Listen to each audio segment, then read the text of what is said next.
Could the power of thought take us to new frontiers? Let's find out how science could redefine human capabilities.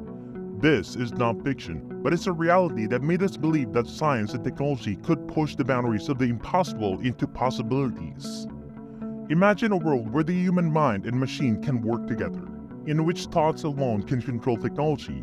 This is no longer fiction, all thanks to Neuralink, the pioneering brain chip implant. But what does this mean to us, and how does it work? So what is Neuralink? Basically, it's an implant that translates brain activity into digital commands, allowing direct interconnections with electronic devices. Elon Musk started Neuralink in 2016, and his team believes this technology could eventually be used by everyone, maybe even to make us smarter or more connected to our devices. It's a turning point for those with neurological conditions, potentially restoring communications and mobility. The company's vision was always the ambition that one day, this innovative technology could help human beings, like how it merges human consciousness with artificial intelligence. Now, they've turned a crucial corner, showing that their technology isn't just possible, it's functional. The trial is called PRIME, which stands for Precise Robotically Implanted Brain-Computer Interface, uses a robot to safely implant the device's wire into the brain. The device reads the brain signals, so a person can use a computer or phone just by thinking about moving. Neuralink uses a very tiny needle to implant the device, which doesn't hurt the brain much. The goal is to implant a small device that you can't see into the brain to help it control movement. Nolan Arbro's story is one of strength and the promise of technology to change lives. At 29, Nolan faced a life-changing difficulty when a driving accident left him paralyzed from the shoulders down. This condition, known as quadriplegia, meant that Nolan could no longer move his arms or legs. It was a drastic change for someone who had been active and independent. Enter Neuralink, a company pushing the boundaries of medical technology. They've developed a device that can be implanted in the brain, with the goal of helping people like Nolan communicate and interact with the world in new ways. This device is part of a brain-computer interface, which creates a direct communication pathway between the brain and external devices like computers or smartphones. The idea is both simple and innovative. The device reads the electrical signals in Nolan's brain, the same signals that were used to control his limbs, and translate them into commands that a computer can understand. This means that even though Nolan can physically move, he can still tell the computer what to do just by thinking about it. For Nolan, this technology could be life-changing. It could allow him to do things on his own that he hasn't been able to do since his accident. With Neuralink's device, he might be able to send texts, browse the internet, or even control the wheelchair, all without moving a muscle. The process of getting into this point hasn't been easy. Neuralink had to get an approval from the FDA, which is an agency that makes sure new medical treatments are safe. They also had to find the right people to try out this new technology. Nolan was one of those people, and he agreed to have the device implanted into his brain. The surgery involves placing the Neuralink device, which is small and has a lot of tiny wires, into the part of the brain that controls movement. These wires can pick up the brain signals and send them to a computer. The device is powered by a battery that can be charged without wires, making it easier for Nolan to use. After the surgery, Nolan had to learn how to use the device. It's like learning a new skill, such as riding a bike or playing an instrument.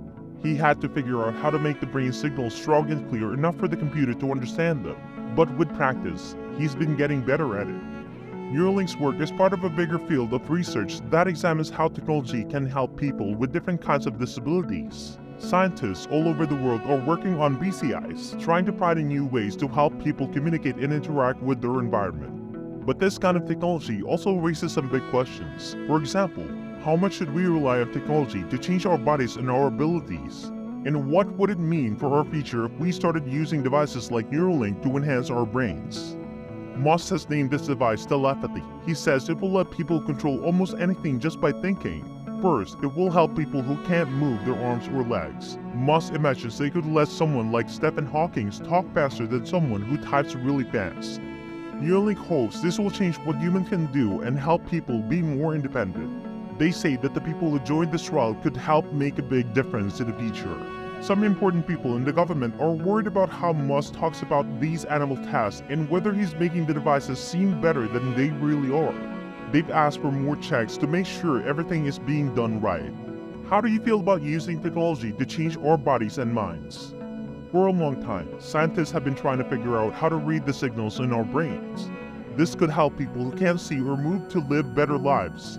But there's also talk about using this tech to make people who don't have these problems even better, like giving them superpowers. Musk also talks about Neuralink, which is like a computer layer of the brain that could work with artificial intelligence. The test they're doing now is just the beginning, but people have been thinking a lot about what Musk said since he joined Neuralink in 2017. Neuralink shows pictures of people using their thoughts to talk to others, surf the internet, and play games. But this raises big questions, like where should we draw the line with technology in our lives?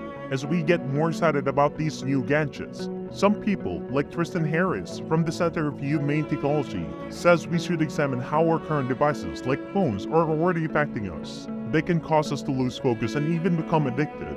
Harris asks, why do we have such short attention span now? He thinks it's because we wanted to be amazing and have superpowers, but we didn't realize it could make us lose our ability to pay attention. However, Neuralink has had some trouble because of how it tested the devices on animals. A report said that since 2018, over 1,500 animals, such as monkeys and pigs, have died because of these tests. Some people says that Elon Musk wanted things to move faster, so the scientists made mistakes that hurt the animals. The government looked into Neuralink to see if they were treating the animal badly.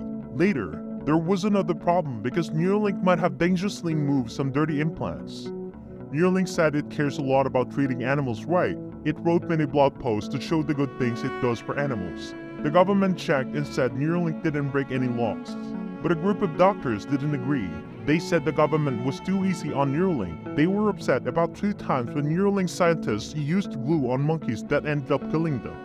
But not everyone is sure that Neuralink is a good idea. Some people are worried about what it could happen if something goes wrong with the devices. There have been reports that some animals have been hurt or even died because of the test.